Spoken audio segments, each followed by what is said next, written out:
Este curso que estamos desarrollando sobre la verdad católica frente al liberalismo y al socialismo, que pretende ser una invitación a la reflexión sobre la red pública y el bien común, empezó con una clase introductoria a la problemática y luego desarrollamos tres perspectivas tomando autores del siglo XIX, de mediados del siglo XIX, que se ocuparon del asunto. Primero, el padre Rosmini, en su ensayo sobre el socialismo y el comunismo. En segundo lugar, don Juan Donoso Cortés, en su ensayo sobre el catolicismo, el liberalismo y el socialismo. Y, por último, Auguste Nicolas, en su libro sobre el protestantismo y todas las herejías en su relación con el socialismo. El abordar estos tres autores tiene para mí una doble importancia. En primer lugar, una importancia doctrinal, porque creo que estos autores enfocan el problema desde principios auténticamente cristianos, desde los principios de la fe católica. Y segundo, una importancia histórica, porque a veces se desconoce, y lamentablemente se desconoce, la existencia de este pensamiento, un pensamiento vigoroso, profundo, que confronta a estas ideologías del liberalismo y del socialismo desde la fe católica, desde sus mismos orígenes, desde los orígenes de esta ideología, quiero decir. Es decir, no hay que esperar mucho tiempo para que el pensamiento católico se haga cargo de esta problemática y establezca principios sólidos para enfrentar la cuestión. A mediados del siglo XIX ya tenemos un núcleo doctrinal firme, y no solo por autores que se ocupan del tema, sino también en el propio magisterio de la Iglesia. De manera tal que el desconocer esto sería como desconocer el propio tesoro y la propia riqueza acerca de la cuestión.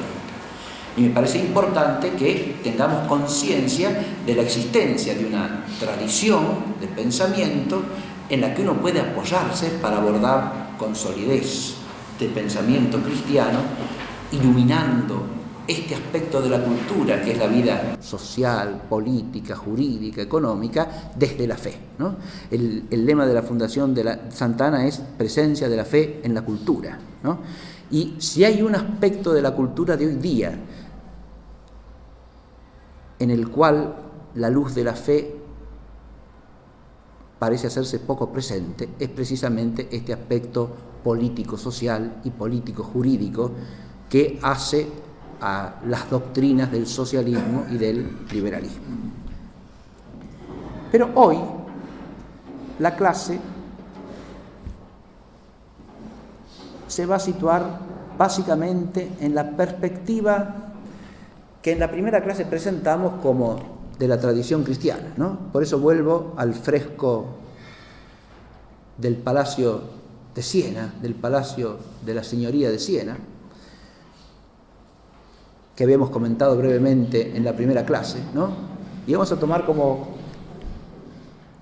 ilustración de esta clase quinta, básicamente esta imagen, ¿sí? Donde aparecía una alegoría del gobierno cristiano, imposible sin las virtudes teologales, que están allá las tres encima de la figura que simboliza a la República Cristiana, ¿no? En este caso a la República de Siena, las virtudes cardinales que la acompañan a ambos lados y sobre todo la justicia que estaba emblematizada acá y que es la virtud central del orden político y social, ¿no? Un orden social, cristiano y auténticamente humano no puede basarse sino en la virtud. Pero si es cristiano, no son las virtudes humanas, sino en las virtudes cristianas. El tema de esta clase de hoy es la tercera posición y la contrarrevolución, vertientes de una problemática y sus equívocos. La ubicación de este tema podríamos decir que es un intento de retomar el hilo de esa reflexión del siglo XIX que hemos presentado y actualizarla para problemas que surgen después, como este de la contrarrevolución o de la tercera posición. Pero para entrar en el equívoco que estas expresiones pueden introducir, me parece que nada mejor que empezar por hacer una exposición conceptual lo más clara posible de los pseudoprincipios o errores comunes al liberalismo y al socialismo, porque no se puede entender en qué podría consistir una tercera posición o en qué se consistiría una contrarrevolución si no se entiende qué es lo que estas dos posiciones tienen de núcleo sólido común. Esto es lo que también suele olvidarse, ¿no? Y pareciera que la alternativa política pasa por lo uno o por lo otro, ¿sí? Bajo el nombre de liberalismo, socialismo, de derechas y de izquierdas, de conservadores y progresistas, o lo que sea, ¿no? Y toda la política discurre por ese cauce, cuando en realidad eso es la desviación y la deformación, la corrupción esencial de la vida política. Las dos cosas, juntas. Pero para verlas juntas, lo importante es entender lo que tienen en común. Y esto es lo que voy a tratar de poner en la primera parte de la clase, y después voy a hacer una reflexión sobre los dos temas que figuran en el título. El primer pseudoprincipio común es el de la disociación de lo temporal y lo eterno. Y eso es la hipoteca protestante, que, como decía muy bien Nicolás, es la raíz del liberalismo y del socialismo. ¿Qué quiere decir con la disociación de lo temporal y lo eterno? ¿Qué quiere decir esto? Quiere decir que lo que hace el hombre en la vida del tiempo de este mundo no tiene en realidad relación real, no tiene nada que ver con la vida eterna. ¿Y esto es lo que sostiene el protestantismo? Sí, señor. La doctrina predestinacionista del protestantismo y la doctrina de la gracia extrínseca y forínseca suponen que el hombre en sus obras no puede hacer nada que lo vincule a la vida eterna. Las obras del hombre son siempre humanas, son siempre corruptas y no pueden ser otra cosa. Entonces, en su acción, ¿a qué tiene que dedicarse? A buscar la santidad, a buscar la plenitud de la vida cristiana. Nada de eso. Todo eso es anatema para la mentalidad protestante. Tiene que dedicarse a las tareas meramente seculares, que son las únicas que están al alcance del hombre. Y eso sería la verdadera humildad y la verdadera actitud cristiana. De ahí que el protestantismo promueve un macizo secularismo allí donde se implanta. Este secularismo, traspuesto a mentalidad inmanentista, es un núcleo sólido común de el liberalismo y el socialismo. Pero ahora ya no desde esta perspectiva teológica protestante, sino como inmanentismo naturalista y racionalista. Este es el segundo punto que he puesto allí, ¿no? Esta disociación de lo eterno y lo temporal que va en contra de esto, ¿no? El orden cristiano temporal y el orden de la virtud cristiana, basado en la verdad y en el bien auténtico, vincula el tiempo con la eternidad. Eso es lo que desaparece en la disociación protestante. El iluminismo no hace más que profundizar esto. ¿Por qué? Porque en el fondo, como naturalismo y racionalismo que es, niega todo orden sobrenatural. Y lo único que nos queda, ¿qué es? El siglo, el tiempo, la historia, la inmanencia. Este principio del inmanentismo naturalista y racionalista es la hipoteca iluminista en la cual se basan tanto el liberalismo como el socialismo. Este inmanentismo, fíjense, ¿qué significa naturalismo? Entender el naturalismo es fundamental para ubicar tanto el liberalismo como el socialismo. Y naturalismo es el rechazo y la negación de todo el orden sobrenatural, de toda la realidad sobrenatural. Adviértase que no significa necesariamente ateísmo, eso lo analiza muy bien Donoso Cortés en su ensayo, porque es compatible ese naturalismo con el deísmo, con el panteísmo y con el ateísmo. Con el deísmo, es decir, un Dios que ordena el mundo, pero que es absolutamente impotente para intervenir en el tiempo. Ese es el Dios del deísmo, el Dios de Locke, el Dios de Kant. La naturaleza ordenada por Dios funciona por sí sola. No hay ni revelación, ni gracia, ni sacramentos, ni iglesia. Solamente hay naturaleza que se despliega a sí misma y que por sí sola se identifica ¿con qué? Con lo que Dios ha ordenado y se acabó. Eso es naturalismo. En esa perspectiva, la historia, ¿quién la hace? El hombre y solo el hombre. Las decisiones del hombre son lo que hace la historia. Dios no puede intervenir en la historia, aunque se afirme que hay un Dios, ¿está claro? Pero es un Dios que no interviene en el tiempo. Seguimos en la disociación, ¿está claro? El tiempo es competencia exclusiva del hombre. Esta es la consecuencia fundamental del naturalismo.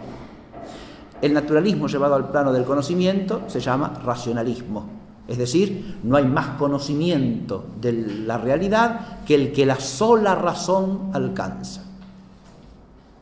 Queda descartada a la luz de la revelación, la sabiduría divina participada. Lo único que existe es la luz de la razón. Es el lema común de liberalismo y socialismo. Una razón autosatisfactoria que en sí misma es suficiente y es completa para que el hombre alcance sus propios fines. De aquí se deriva un tercer núcleo común, que es el secularismo y el laicismo. ¿Qué quiere decir esto? En clave iluminista, porque de ese iluminismo naturalista y racionalista se deriva todo lo que voy a enunciar a continuación. No son más que aspectos de lo mismo. Primero que nada, el secularismo. ¿Qué quiere decir esto? Que la vida del hombre en el tiempo no tiene más fines que los fines inmanentes o los fines temporales. Esto grava enormemente en la actualidad sobre la noción del bien común. Pareciera que no hay más bien común que el bien común temporal. Y, por una consecuencia inexorable del inmanentismo, ese bien común temporal queda degradado finalmente a bien común material. Y de eso se trata en la política, y nada más que de eso. El deterioro, la corrupción de la noción de bien común procede básicamente de este secularismo, de este laicismo. Fíjense, el principio secularista es que los individuos subjetivamente pueden ocuparse de cosas que pretendan que son fines trascendentes, pero la realidad humana en el tiempo, social, política, jurídica, solamente tiene que ver ¿con qué? Con lo temporal. ¿Está claro? La idea de una trascendencia queda subjetivizada, individualizada y remitida a la esfera del capricho de cada quien. Eso es propio del liberalismo. Y el socialismo no sostiene otra cosa. ¿Está claro? Porque los dos se afincan ¿en qué? En la concepción secularista de la vida social, política, jurídica, económica. No hay más fin, insisto, que el fin temporal. Si usted no discute esto, lo anticipo para la segunda parte de la clase, sino que se afinca ahí y después trata de mediar entre socialismo y liberalismo, tomo del liberalismo la idea de la democracia y de la libertad, del socialismo la idea de que hay que preocuparse por los pobres, y entonces armo un intermedio virtuoso y encima le pongo el nombre de doctrina social católica o de democracia cristiana o de quién sabe qué cosa, ¿no?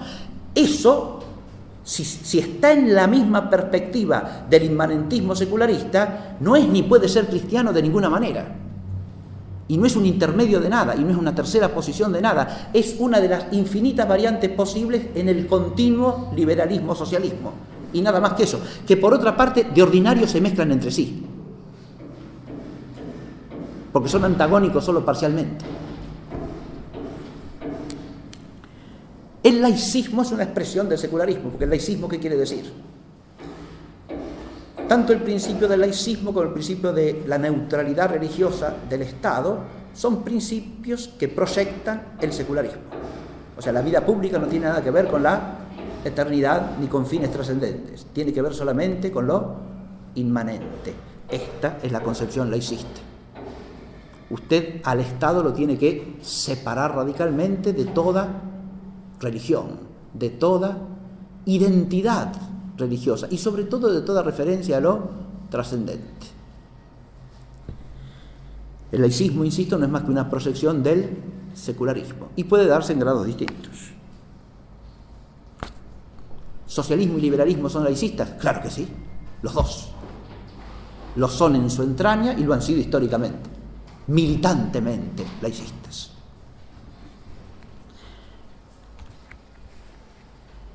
Otro elemento común, muy profundo e importante, es el concepto de la autoliberación humana.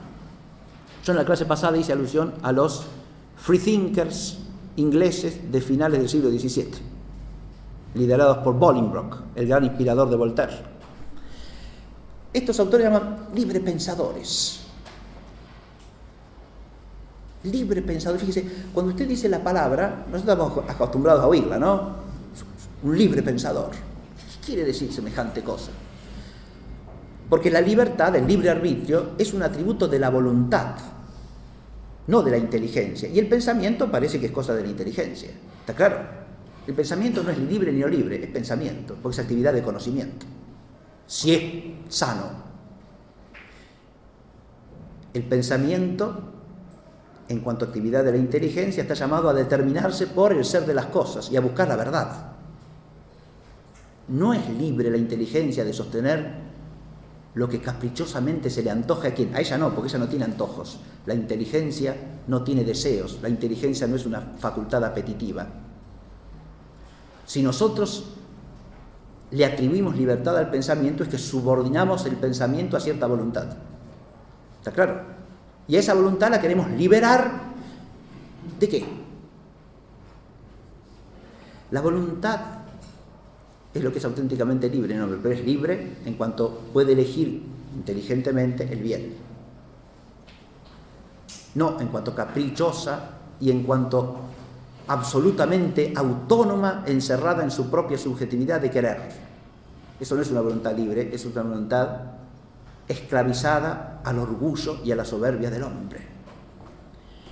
La voluntad es la que, o el deseo, es lo que dominan al pensamiento si el pensamiento es libre. Porque la inteligencia, insisto, no es libre de decir esto o aquello. La inteligencia está atada por el ser. Y lo primero que hace el libre pensamiento es eso, desvincular a la inteligencia del ser de las cosas, porque se declara antidogmático en materia teológica, antimetafísico. Es decir, separa la inteligencia de la verdad revelada y de la verdad natural. Y entonces la inteligencia es libre, no es libre, es esclava del capricho del hombre, de la soberbia del hombre. Ese es el libre pensamiento. El libre pensamiento se autoproclama liberación del dogma, liberación de la metafísica, que también es dogmática. Liberación, ya lo decía Kant, ¿no? Hume me liberó del sueño dogmático. La liberación ¿de qué? De la tradición. Toda la tradición es un error del que hay que desprenderse. Liberación de la autoridad. La autoridad nos subyuga, nos esclaviza. Nuestro pensamiento se libera de toda autoridad. Por sí mismo se erige en la autoridad suprema. ¿Está claro? Y liberación de toda autoridad, de toda tradición. Finalmente, liberación de todo orden que trascienda a la propia voluntad humana. Soy yo el que pone el orden. En esta es lo que llama Kant la autonomía del hombre adulto, que ha pasado de la niñez y por lo tanto ya no tiene que ser regido por normas que le vienen de fuera. Por ejemplo, que viniesen de Dios. Tiene en sí mismo la ley que lo ha de regir. Es autónomo, se rige por sí solo. Autonomía, que quiere decir una independencia del hombre respecto de algo superior o exterior. El hombre es el que por sí mismo se autodetermina. Fíjense ustedes que ¿por qué me fui al libre pensamiento? Porque en el libre pensamiento, lo mismo que los concienciarios alemanes, que son un poquito posteriores, se llaman concienciarios, los librepensadores alemanes se dan este nombre, concienciarios, es Es decir, los que tienen conciencia y al mismo tiempo difunden entre los hombres la conciencia de que el hombre con su sola razón es la fuente de su liberación y de su progreso y de su salvación. ¿Está claro? Crean conciencia, concientizan o, como dicen en España hoy día, conciencizan, que se hace, generan conciencia acerca del progreso de la vida social. Bien. Me remonté a esto, ¿por qué? Porque allí existe ese ideal de la autoliberación humana. El hombre está llamado a liberarse. Ese liberarse de todo esto que he dicho es en última instancia desprenderse de Dios, ¿no? Hay una triple expresión usada por la tradición católica alemana para referirse al abismo de esta pseudo-liberación. Primero, libres de la Iglesia, después libres de Cristo, después libres de Dios, finalmente, ¿no? Y estas tres cosas son inseparables entre sí, porque la Iglesia es la Iglesia de Cristo, que es su cabeza, y Cristo es Dios. De manera tal que liberarse de la Iglesia termina siempre siendo ateísmo militante, ¿sí? Eso es una caída necesaria desde del orden moral, religioso, espiritual, ¿sí? Esa liberación la opera ¿quién? El hombre solo. Él es su propio liberador. Ahí está el mito liberal y socialista de la autorredención humana. ¿Está claro? Cuando hablamos en política de liberalismo y de socialismo, lo primero que hay que atacar es esto, la idea de que con la política manejada humanamente, recordemos lo que hemos dicho antes de naturalismo, racionalismo, secularismo, laicismo, ¿no? Con la política manejada humanamente, inmanentísticamente, el hombre soluciona todos los problemas del hombre. El hombre se libera a sí mismo, el hombre se salva a sí mismo y entra en la vía del progreso indefinido. Un sexto elemento fundamental es el igualitarismo antijerárquico y el anarquismo, he puesto yo ahí. No me refiero acá a los anarquistas como Bakunin, Kropotkin o Proudhon. No me refiero al anarquismo como variante particular de la ideología inmanentista social.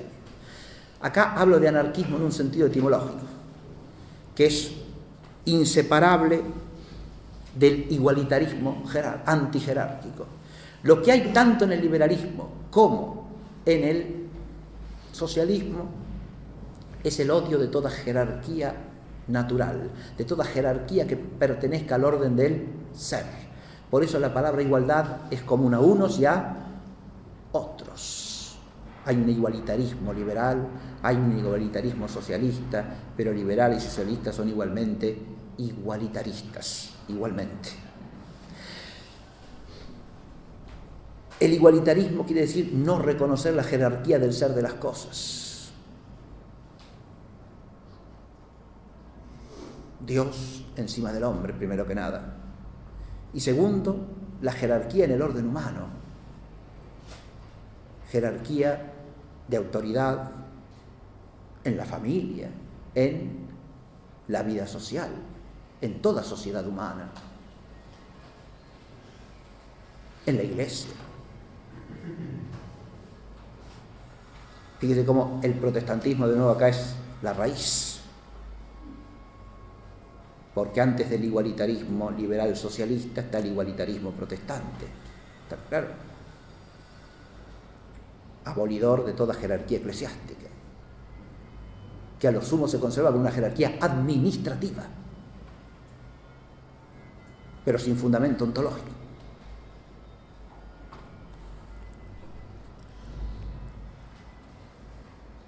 Se entiende lo que digo con una jerarquía administrativa, ¿no? En la Iglesia Evangélica Luterana de Alemania tiene gente que se llama pastores, gente que se llama obispos, pero no es jerarquía eso. Son designaciones administrativas que hace la asamblea de los creyentes, ¿no es cierto? Para que éste cumpla esta función y esta otra función, y nada más. Antes las hacía el príncipe, las designaciones, ¿sí? Como la de cualquier funcionario del Estado. en el origen.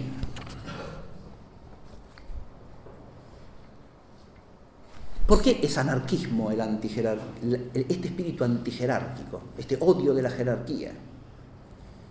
Es anarquismo, ¿por qué? Porque niega el principio. ¿Está claro? Un principio siempre es algo jerárquicamente superior a lo que le es subordinado. ¿Está claro esto? Ya sea en el orden del ser, en el orden del conocer, en el orden moral, en el orden político. Lo que tiene razón de principio es lo que es superior a lo que le está subordinado. Si usted niega la jerarquía, se acabó el principio. ¿Cómo se dice negación del principio? Negación de la primacía, negación del orden que se basa en un primero. Se dice anarquía. ¿Está claro? La anarquía no es otra cosa que eso. Supresión del principio. Argé quiere decir principio en griego. ¿Sí? Anárquico es el que niega el principio. No hay principio. Esto tiene que ver también con la idea de la autodeterminación y autoliberación, por supuesto. Donde no hay principio, yo soy el que pongo o establezco lo que es y lo que no es, lo que se llame orden, lo que se llame el orden aparente, el orden superficial, accidental, que lo determino yo. Lo determinamos todos, igualitariamente, dialógicamente, según una dialógica racional, diría hoy día Habermas, ¿no? Que es un mecanismo de convención social democrático, para que todos determinemos lo que es y lo que no es, ¿sí? Esto se llama así, esto se llama así, esto es aquello, la ley es esta otra. Es una determinación que no brota de un principio ordenador, brota simplemente de la voluntad autodeterminante del hombre. Esto es liberal y es socialista, sí señor, las dos cosas. Porque fíjense que ese espíritu antijerárquico de la libertad, entendida en sentido inmanentista, de la igualdad, entendida en sentido inmanentista, que no es igualdad de la dignidad personal de todos los seres humanos, es la igualdad de todos en el orden social, político, jurídico, que borra toda jerarquía. Está claro lo que digo, ¿no? Hoy día es fácil entender esto, porque hoy día vivimos las consecuencias prácticas de esto. ¿Está claro? La familia implica un orden jerárquico natural, pero hoy día eso se procura borrarlo. ¿Está claro? No hay orden entre el esposo y la esposa, no hay orden entre los padres y los hijos. El orden es malo. La jerarquía es antidemocrática, es contraria a la libertad. Todos están llamados a ser absolutamente equiparados en la ley según su capricho subjetivo, hasta el punto de que cada uno puede determinar quién es o qué sexo tiene por su propio capricho o voluntad. ¿Está claro? Aún los niños también. Pero no están bajo la autoridad paterna. No, ¿qué van a estar? El Estado los libera de eso. ¿Está claro? El Estado liberal, socialista, les da la libertad perfecta para hacer lo que se les antoje. Es decir, para no ser nada.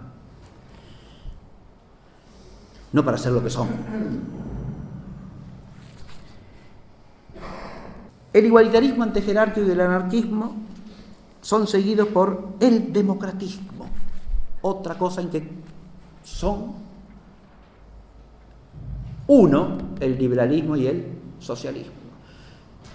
Los que tenemos memoria de lo que se ha llamado la época de la Guerra Fría, sabemos perfectamente que tanto el bloque liberal occidental liderado por los Estados Unidos como el bloque soviético hacían alarde de democracia, igualmente, ¿no? Todas las repúblicas de Europa bajo la Unión Soviética se llamaban repúblicas democráticas. La República Democrática Alemana, la República Democrática Polaca, todas eran repúblicas democráticas, ¿sí? Porque la verdadera democracia es la democracia socialista, ¿o no? Y del otro lado son los campeones de la democracia universal, la democracia por encima de todo, la bandera de la democracia, ¿sí?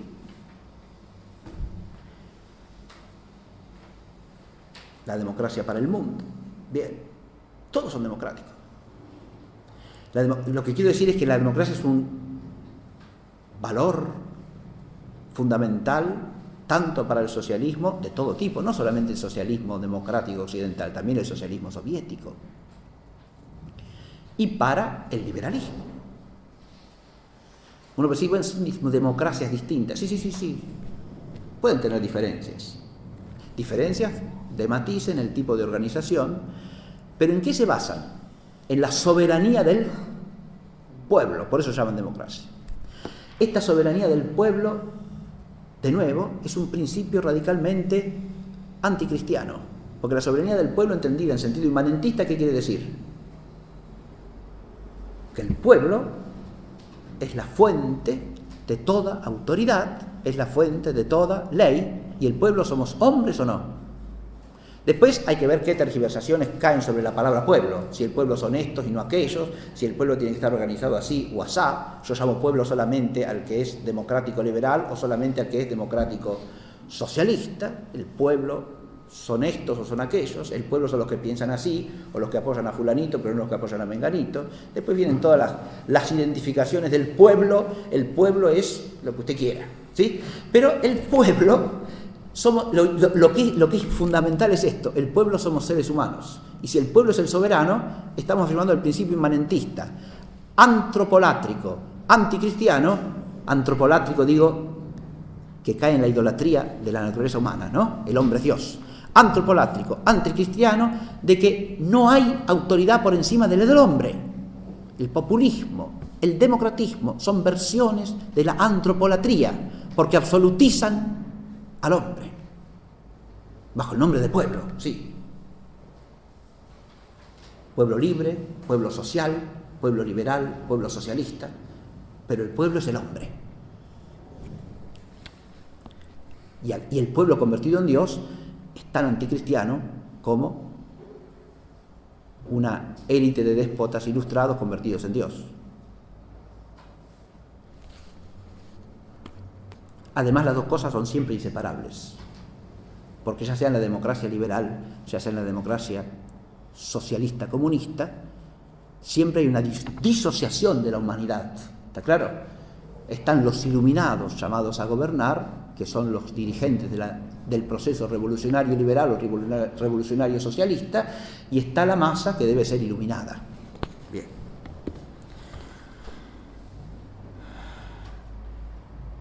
Otra cosa común es lo que puede decir el conflictivismo y la disociedad, la sociedad destituida del bien común. Un efecto del democratismo, del anarquismo, de la abolición del orden, de la jerarquía, ¿cuál es? Que la sociedad es concebida simplemente como un grupo de sectores en conflicto. Es decir, como una no sociedad, como una disociedad. La sociedad es la lucha entre antagonistas. ¿Esto lo plantea el liberalismo? Por supuesto, porque para el liberalismo están los arraigados a la tradición y al antiguo régimen y los partidarios de la democracia. Y entre los dos necesariamente tiene que haber ¿qué? Conflicto. Es el conflicto entre el liberal progresismo y el conservadurismo. Y eso es inherente a la democracia liberal, desde sus orígenes. Su primera forma en Inglaterra es una Cámara de Comunes dividida en ¿qué? En liberales y conservadores, ¿no? Y el socialismo hace lo mismo, divide a la sociedad en los unos, los partidarios del orden social transformador, progresista, y los otros, que se atienen a sus privilegios, ¿no? Los defensores de los privilegios, los defensores del orden antiguo, que es el orden antisocial. Y estamos en la misma. La sociedad siempre está disociada entre los revolucionarios y los antirrevolucionarios, que deben ser suprimidos porque van contra la sociedad en su conjunto y contra el progreso. Hasta tal punto es eso característico de la mentalidad socialista que donde predomina una mentalidad liberal socialdemócrata, digamos así, cualquier sector que no encaje del todo en eso es, a nivel público, a nivel de la consideración general, de la opinión pública circulante y bien pensante, es considerado como algo deleznable, despreciable. ¿Está claro? Así nomás. No interesa si tiene votos o si no tiene votos. Lo único que importa, porque ahí se contradicen a sí mismos, pero no del todo, escúchenme. Esto lo digo pensando el otro día estaba viendo en la televisión francesa un programita que presentan siempre libros, escritores, libros. Pero estaban presentando una novela y hablaba el novelista con el conductor del programa y estaba explicando de qué trataba la novela, pero hablaban de cierta mentalidad política de Francia con un desprecio olímpico, ¿no? Porque no era, claro, una mentalidad que no es ni liberal ni socialista, lo que llamaban ellos una nostalgia nacionalista antidemocrática, ¿sí? De corte neofascista. Ya con eso, una serie de anatemas que están así acumulándose, ¿no? Entonces, independientemente de lo que hablasen, pero ya hay son anatemas que descalifican inmediatamente a parte de la población francesa. ¿Pero por qué? Y porque no está en el pensamiento ilustrado, simplemente porque no encaja perfectamente en el esquema de la ilustración liberal socialdemócrata. Eso es todo. Bien. La disociedad es permanente, ¿sí? Porque una vez que usted instaló el principio de la revolución, instaló la disociedad. Porque ahí viene el otro, el revolucionarismo, que es la radical liberación de todo lo dado. Cuando usted instala el principio revolucionario, necesariamente divide la sociedad. ¿Está claro? A partir de allí hay los unos y los otros. Eso opera per se, opera por sí solo, quiera usted o no quiera. Cuando acá, entre nosotros, a las orillas del Río de la Plata, aparece el nombre de revolución, allá por 1810, ¿sí? En la ciudad de la Santísima Trinidad y puerto de Santa María de los Buenos Aires. Bien, aparece el nombre de la revolución. Inmediatamente se genera la disociedad. Si ustedes estudian la historia del Reino de Indias en el Plata, en lo que fue primero la gobernación de Buenos Aires, después el virreinato del Río de la Plata, parte del virreinato del Río de la Plata. La sociedad, con toda su complejidad y riqueza, de gentes de distinto origen étnico, de distinta tradición cultural propia y específica, a pesar de los conflictos particulares que pudiese haber, es una sociedad, es una totalidad que tiene unidad, armoniosa, en pos del bien común y tiene paz social. ¿Está claro lo que digo? A partir de 1810 que viene una continua sucesión de guerras, de golpes de Estado, de inestabilidad constante, pero además de ¿qué? De tirios y troyanos, ¿sí? Los unos y los otros, dentro de la misma sociedad. Por eso lo primero que genera es una guerra civil, porque se llama guerra de la independencia, es primariamente una guerra y una guerra civil, hijo. ¿Qué va a ser? ¿Está claro? O el obispo de Salta, don Nicolás Videla del Pino, que quería la continuidad del régimen virreinal, era menos rioplatense, nacido en Asunción del Paraguay, ¿no? Era menos rioplatense que don Manuel Belgrano, nacido en Buenos Aires, que iba con el ejército mandado por la Junta a reprimirlo y que lo encarcela y lo manda preso. ¿Qué es eso si no es una guerra civil? ¿Está claro lo que digo? Le insisto, el nombre de revolución introduce la disociación, lo quiera usted o no lo quiera, le guste o no le guste, porque a partir de que usted instala la mentalidad revolucionaria, se sigue que la humanidad se divide entre los que están con la revolución y los que están contra la revolución. Esa división que solamente vale dicha por el verbo hecho carne, el que no está conmigo está contra mí. ¿Está claro? Eso se lo arrogan los hombres, un grupo de hombres, como si ellos fuesen Dios. Y ese es el espíritu de la revolución. ¿Está claro esto? De nuevo estamos en una inmanentización de lo que es trascendente. Y sin eso el espíritu de la revolución no se entiende, para nada. Los revolucionarios se autodivinizan. Esto es lo que quiero decir. Entonces, o usted está con ellos y es bueno, o usted está contra ellos y es malo. Como si ellos fuesen Dios. Todo revolucionario es esto mismo. Otro elemento común es el capitalismo. El capitalismo. ¿Cómo? ¿Los socialistas son capitalistas? Por supuesto. ¿A alguien le cabe la duda de eso? A ver, ¿qué es el capitalismo? Como todas las cosas, si uno no tiene si uno no se para a tratar de entender qué es, ¿no? Eso que es el hábito socrático, ¿qué va a ser? ¿Qué es esto?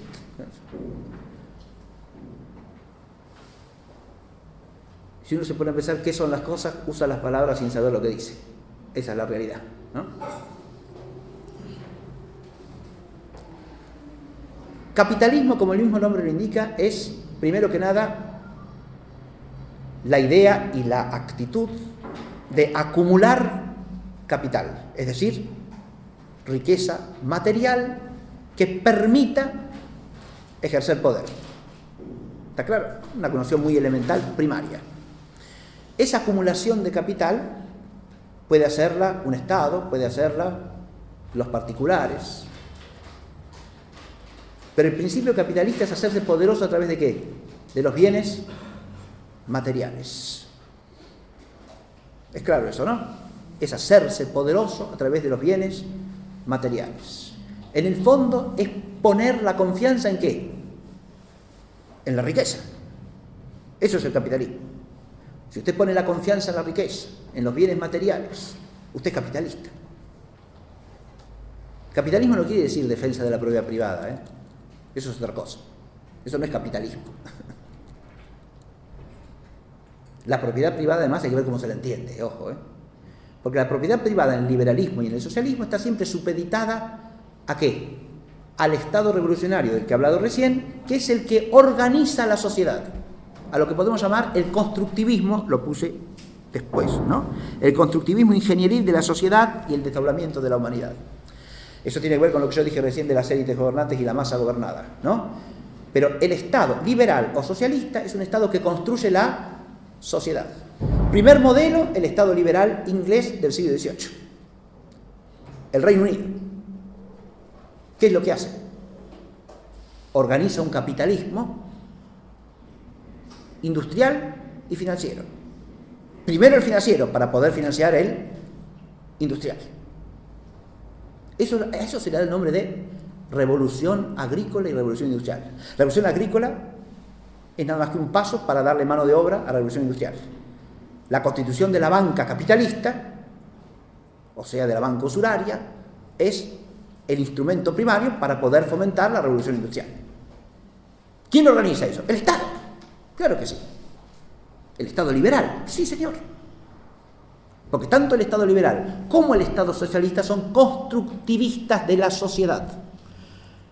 No tienen la noción sana, humanamente sana y única compatible con la fe cristiana, de que el Estado está para gobernar, es decir, para regir según el orden a la vida social. Regir quiere decir, en latín, enderezar, hacer que las cosas sean conformes a ¿qué? A lo que es justo, al derecho. Pero el derecho no lo establece el Estado. En cambio acá sí, tanto en el liberalismo como en el socialismo, y por eso los dos son constitucionalistas. El orden de la sociedad no existe hasta que existe la Constitución. ¿Está claro? Un conjunto de leyes o de instituciones organizadas por ¿quiénes? Por los hombres. Eso es lo que organiza el Estado. Sin eso no hay sociedad ordenada. Como si no hubiese un orden que trasciende al hombre y que está en toda sociedad. La ley natural desaparece. La ley eterna, divinamente revelada, ni hablemos. Desaparece y todo es sustituido ¿por qué? Por una constitución establecida por los hombres. Sea el régimen liberal inglés, sea el régimen de los soviets de obreros y campesinos liderados por el Soviet Supremo de toda la Rusia. ¿Está claro? El régimen que establece la Constitución y que construye la vida social. Esto es común al liberalismo y socialismo. Fíjense, cuando hablo de capitalismo, insisto, puede ser un capitalismo de Estado. La Unión Soviética no fomentaba un capitalismo de Estado, o pretendían ser pobres como Estado. Pero no, competían a nivel mundial con la gran potencia liberal capitalista. Pero los dos eran igualmente capitalistas. Y esto quiere decir, los dos eran igualmente materialistas. He puesto en el J el materialismo, que es la primacía de la materia, de donde se deriva el economicismo. Donde hay economicismo hay materialismo. Y el materialista no puede ser sino economicista. ¿Qué quiere decir esto? Materialismo es entender que la primacía ontológica de la realidad está en el mundo material, está en la materia, no en el espíritu. Esto es parte de la misma rebelión ateísta, porque Dios es espíritu. Proclamar la primacía de la materia es invertir el orden de las cosas.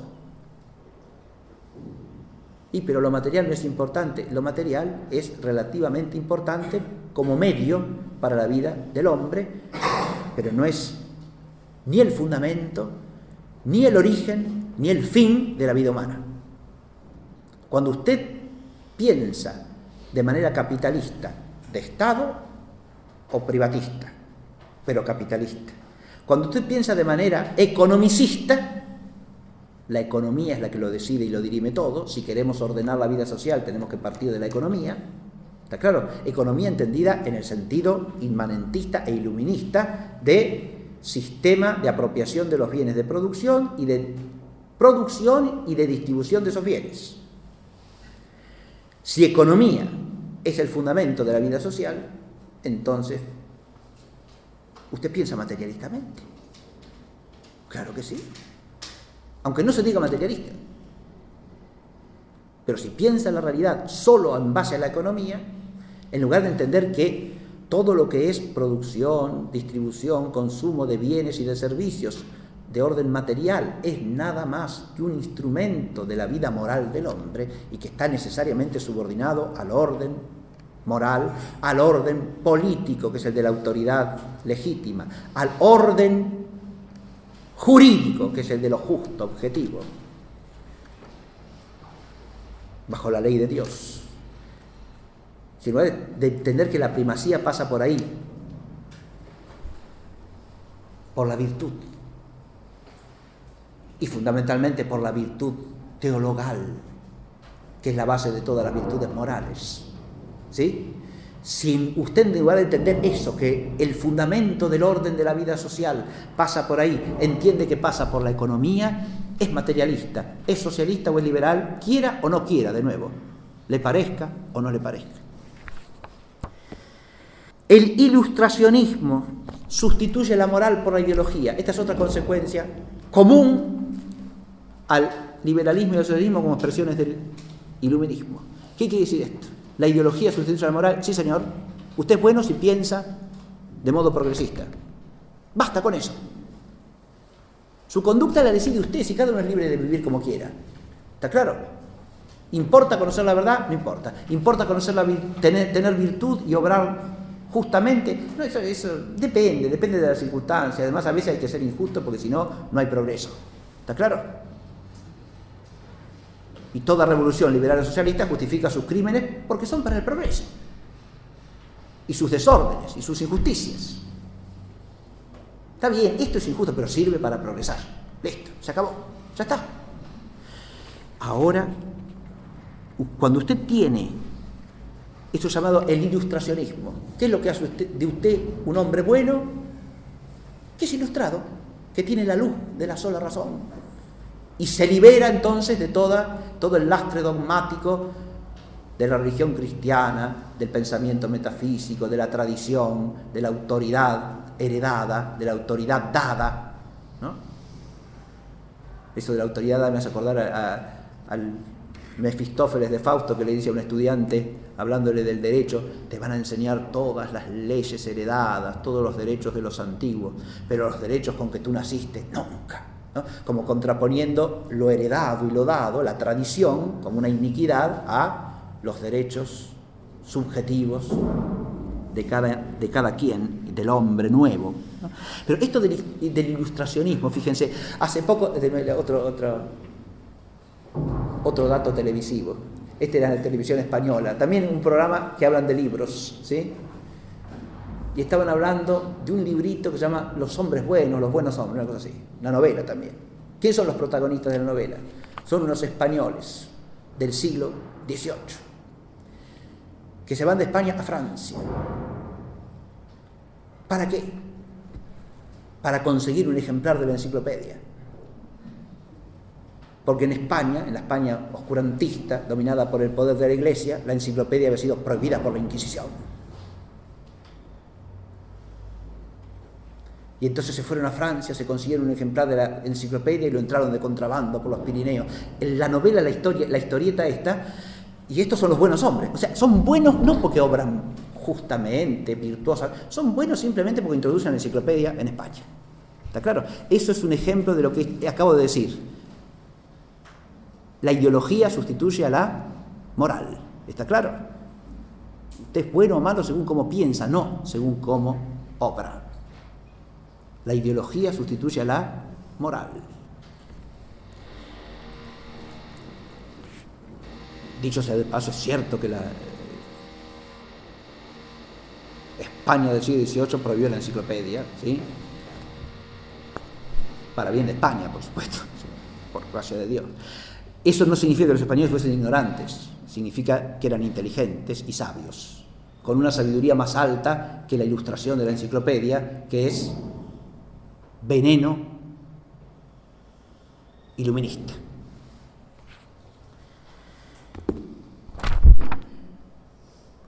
Y por último, se resumen todas esas características en lo que podríamos llamar el anticristianismo común, a liberalismo y socialismo.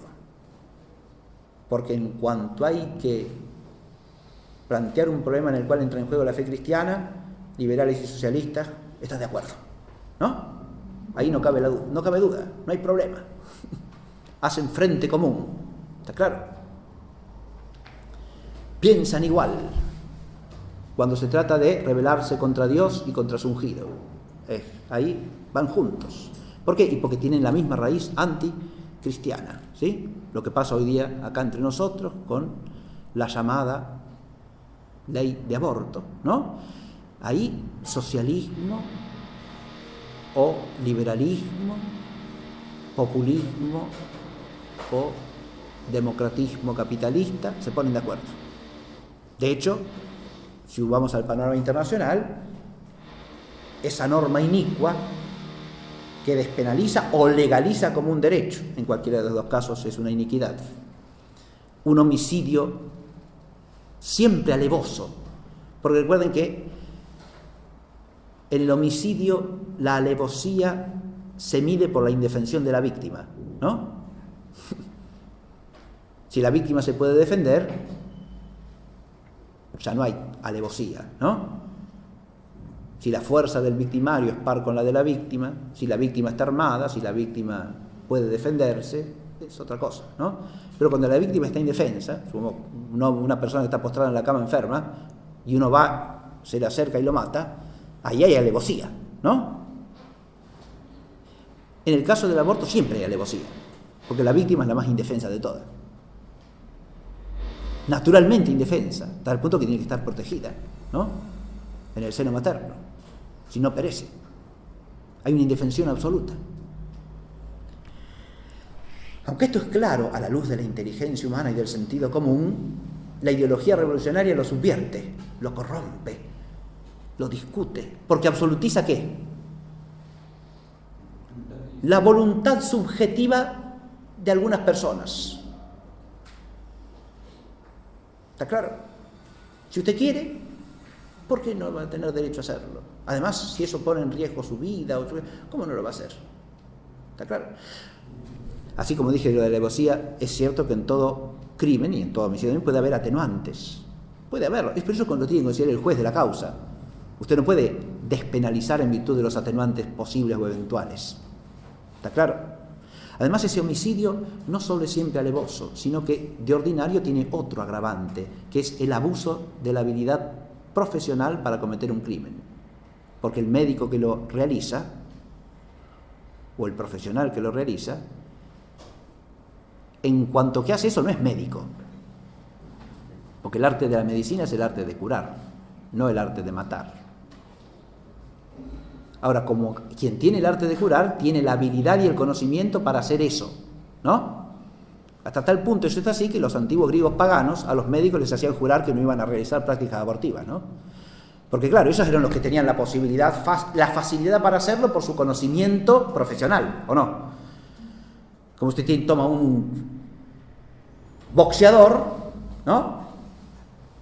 Y lo manda a golpear a alguien, claro. En cuanto agarra a alguien a piñas en la calle por cuenta propia, el boxeador no es boxeador, pero puede valerse de su habilidad profesional para liquidar al otro en 2 segundos, ¿no? Y para matarlo también. Porque tiene mucha más fuerza, tiene dominio y control de cómo se aplica la fuerza, sabe hacerlo. ¿Está claro? Eso es un agravante para el crimen. Lo mismo pasa con el médico que es un aborto. Porque no está hablando como médico, se está valiendo de una habilidad profesional para cometer un crimen. Disculpen la digresión, pero viene a cuento de este anticristianismo y antihumanismo común de liberalismo y socialismo. Si vamos a nivel mundial, tanto los estados considerados liberales como los estados socialistas han introducido legislación abortiva a lo largo del siglo XX. ¿Está claro? Y la siguen teniendo. Los Estados Unidos actualmente, Rusia actualmente, ¿está claro? Como la Unión Soviética antes. Y todos los estados liberal socialdemócratas, ahí está, de Europa, ¿no? En Europa el contubernio liberal socialdemócrata tan claro que también es experimentable la unidad esencial de liberalismo y socialismo. No es una cosa que haya que hacer un gran esfuerzo por discernir, ¿no? Es una cosa que está a la vista, diría yo.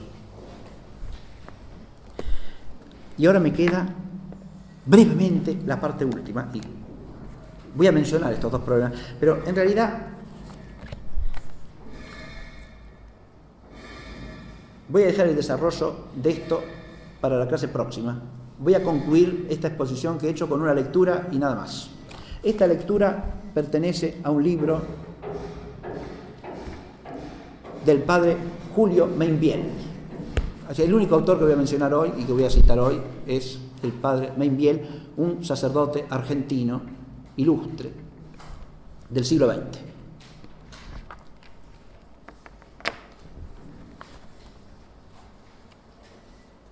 Lo que voy a leer es un pasaje de un artículo que se llama La Tercera Posición, que figura en una recopilación de artículos de Pedro Mainviel que se llama Política Argentina, ¿sí? Este libro está editado en Buenos Aires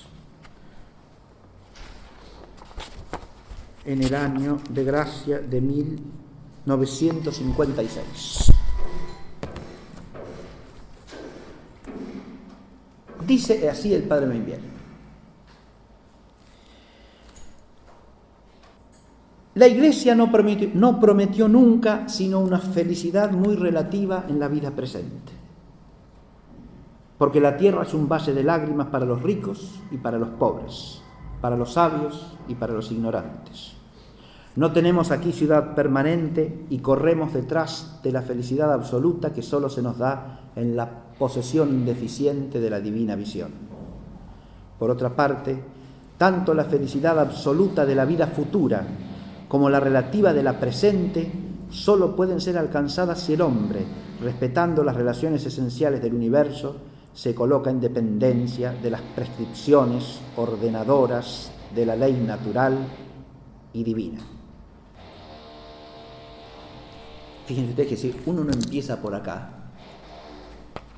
por disipar lo que podríamos llamar el ilusionismo inmanentista en la concepción de la felicidad humana, Cualquier cosa que hable en política puede sumergirse inmediatamente en la mentalidad inmanentista corriente. ¿Está claro?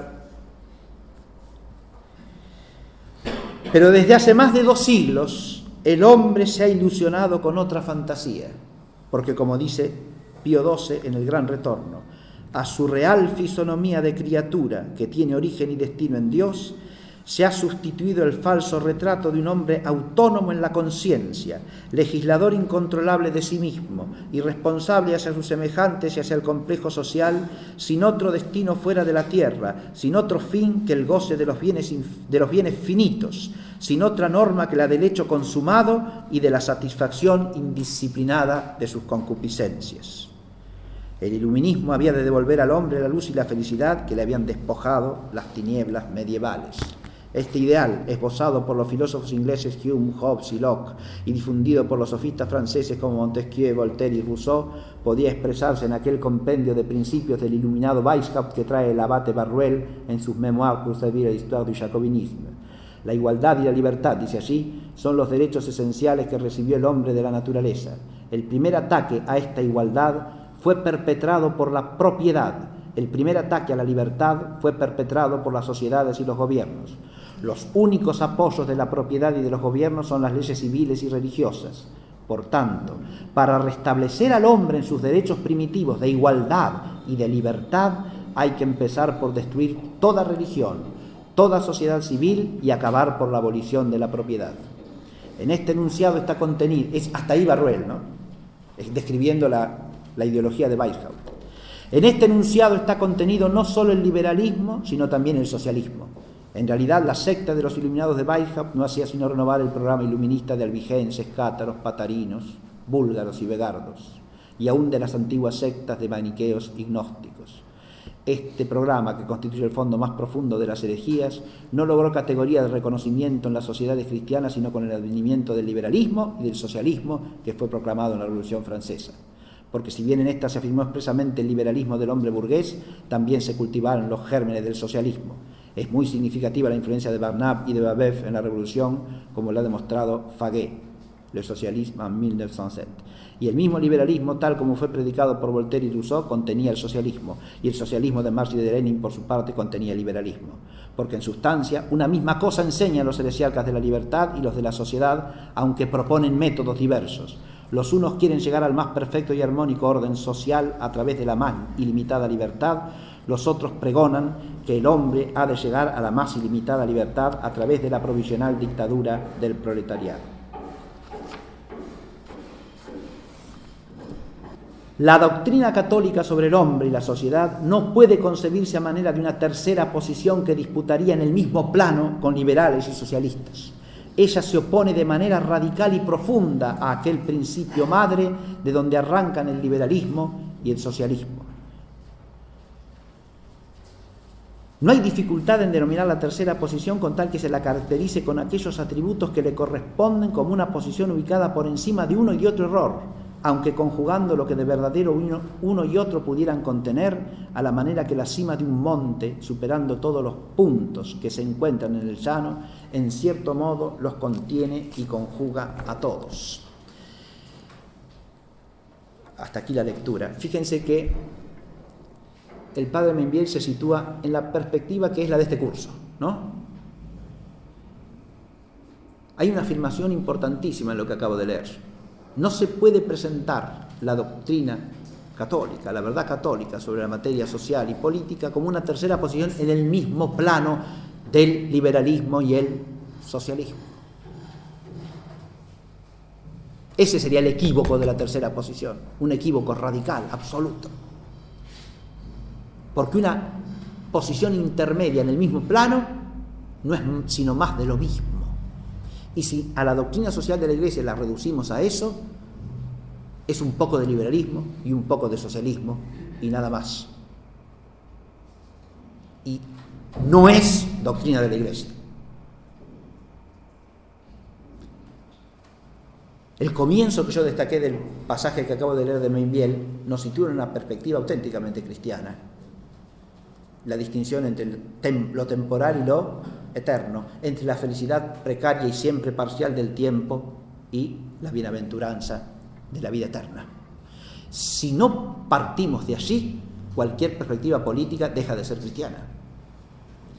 Él dice que tercera posición es un término que puede usarse bien, pero al mismo tiempo decir que no es una tercera posición en el mismo plano, me parece a mí que está insinuando también, y es lo que a mí me parece, ahora lo digo yo, que si bien puede entenderse en buen sentido, tiende fácilmente a entenderse en mal sentido. ¿Por qué? Porque la opción es básicamente entre dos cosas, o entre una visión inmanentista y una visión cristiana, no entre tres. Porque las otras son variantes de lo mismo, frente a lo cual y por encima de lo cual está la doctrina de la Iglesia. Por encima en todo sentido, por encima porque no es meramente pensamiento humano, y está por encima aún de la recta y sana filosofía política y moral. ¿Está claro?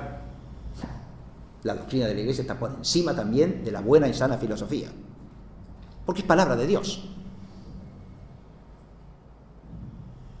Pero está por encima acá mucho más, porque estos son dos variantes de un error fundamental, no de una sana filosofía. De un error fundamental que es actitud anticristiana en su raíz. Entonces no es una tercera, es lo otro, es lo opuesto, es lo radicalmente opuesto. ¿Está claro? El equívoco de la tercera posición es que fácilmente tiende a hacer aparecer la posición católica como una especie de tomar una cosa de otra, un poquito de uno y un poquito del otro. Con una consecuencia negativa ulterior, y es que pareciera que la doctrina social de la Iglesia va a la saga de lo que piensan los hombres, como si fuese retardada respecto del progreso de la inteligencia humana, ¿no? Viene detrás y detrás toma de esto y toma de aquello y trata de hacer una especie de cóctel moderado, ¿no?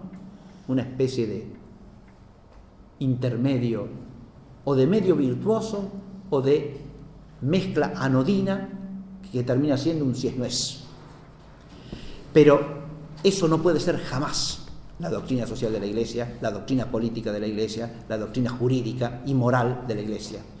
Esa doctrina es tan antigua como la Iglesia, primero que nada, y no es una novedad como el iluminismo, y es tan antigua en principio como Dios, porque no es más que participación de la sabiduría divina y de la ley eterna en el orden práctico. Por lo tanto, no es antigua, tiene la jerarquía suprema de la eternidad, por encima de todo tiempo y de toda circunstancia particular de los hombres. Por hoy suficiente. Gracias.